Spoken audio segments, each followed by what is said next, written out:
Hello everyone, we continue solving the NSAA 2016 paper. I hope you have solved the first 6 questions along with me in the last video. Here we are, question 7. The quantities x and y are positive. X is inversely proportional to the square root of y. So x is proportional to the square root of y, inversely proportional to the square root of y. So this means x is equal to k by root y. When x is 8, y is 9. So 8 is equal to k by 3 because y is positive, right? So it will have the positive square root. That means k is equal to 24. What is the value of y when x is 6? So the equation finally obtained is x is equal to 24 by root y. Now x is equal to 6. That means 6 by 24 is equal to 1 by root y. So 1 by 4 is equal to 1 by root y.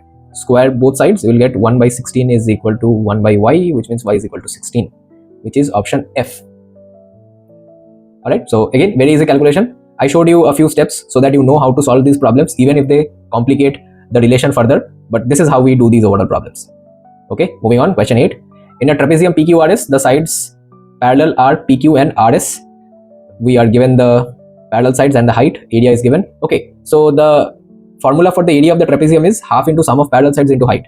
So this is half into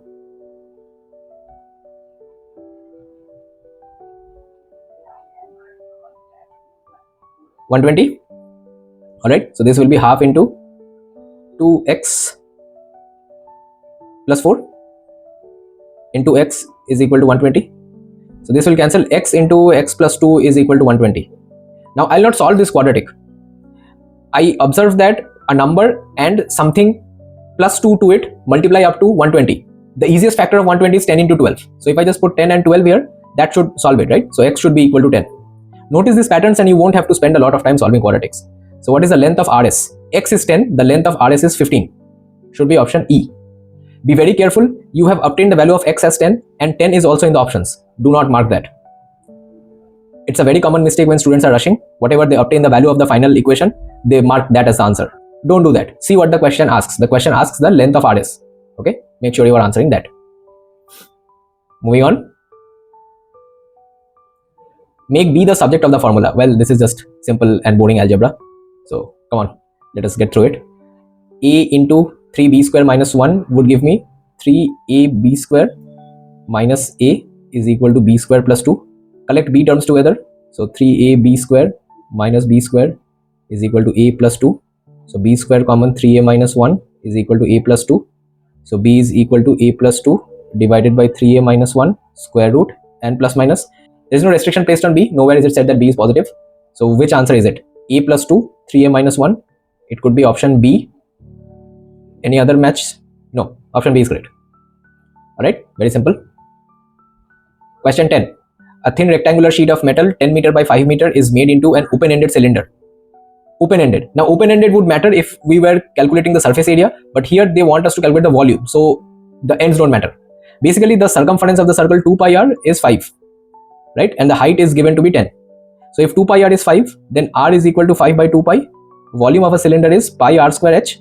So that will be pi into 5 by 2 pi whole square, which is 25 by 2 pi into height, which is 10.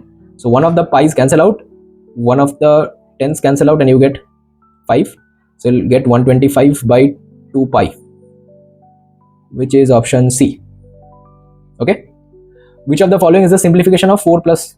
Well, again, simple algebra. Let's do it. This is 4x square minus 8x plus 4 minus x square divided by x square minus 2x. So x into x minus 2. This becomes 3x square minus 8x plus 4 divided by x into x minus 2. Okay, 3x square plus 8 minus 8x plus 4. 3, 4, 12, 2, 6, right?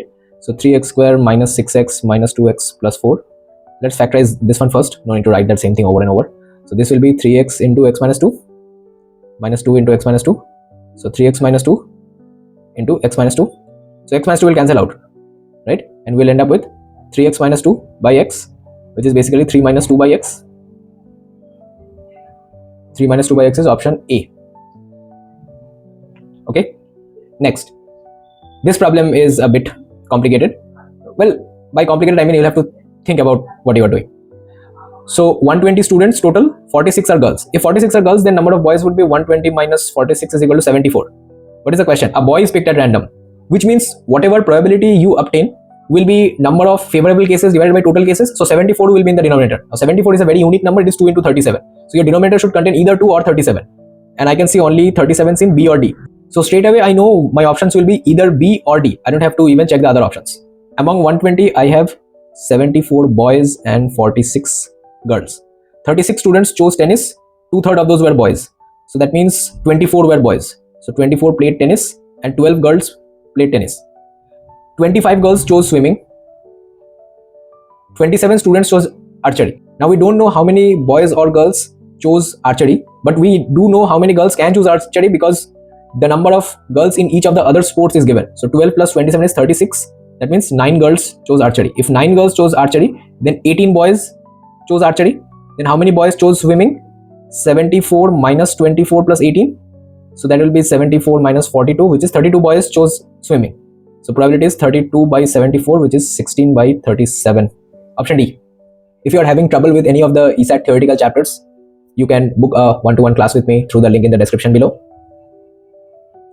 If you require more ESAT, M1 or M2 practice questions, do check out the Amazon links in the description below. With that being said, I'll end the video here. Thank you all for joining. I hope you checked out the first 6 solutions that I posted last week. Here we have solved questions 7 to 12. Do watch out for questions 13 to 18, which I'll record and upload next week. Bye. Take care.